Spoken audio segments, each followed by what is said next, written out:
Hi guys! Magandang hapon po sa inyong lahat. Kamusta na po kayo? Saan na nga ba yun? Bibili nga po pala ako ng G-pie na sinasabi. Iisipin ko pa kung ano sa English yung G-pie. Chicken to eh. Parang chicken breast. Ganon. And galing po ako sa trabaho. At last time bumili po ako ng chicken breast na ito. At alam niyo po, napakasarap.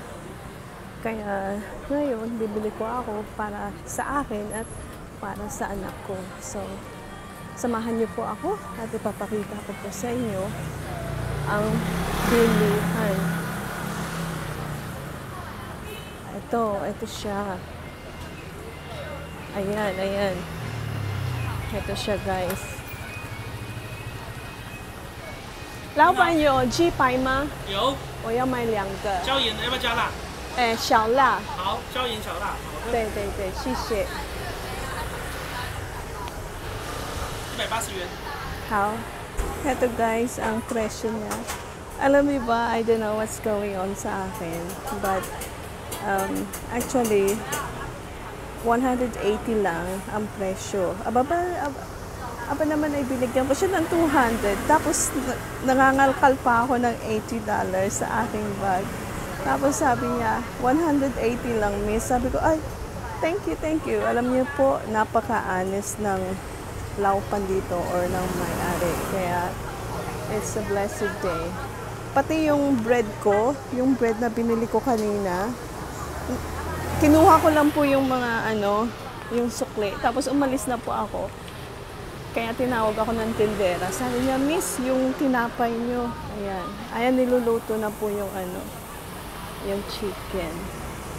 So, after a few minutes po, luto na yan at ibibigay na po sa akin. So, sabi ko sa kanya, lagyan po niya ng konting spice. A little spicy yung manok. Ang pagkadinig ko kasi kanina, 280 yang pa yung pala 180 lang. Ano ba yan? Muntika na buti na lang, napakabait na may-ari at honest pa siya. So, that's one good thing. Ayan guys, luto na ang aking G-pie. Ayan, lalagyan na po yan ng konting spice. Little spicy, sinabi ko sa kanya. Ayan. It looks yummy, diba? Ayan.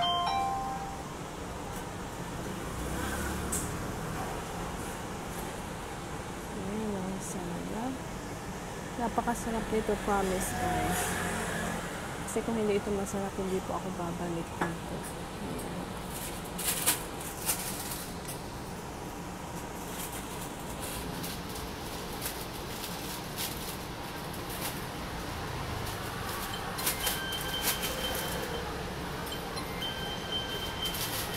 Ayan, ready na. G-pie for dinner, guys. Tsaka salad. Yan lang po ang magiging dinner ko mamaya.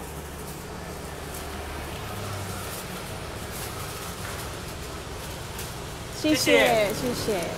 So, eto na guys, ang aking G-pie. Yummy. Tara, uwi na tayo.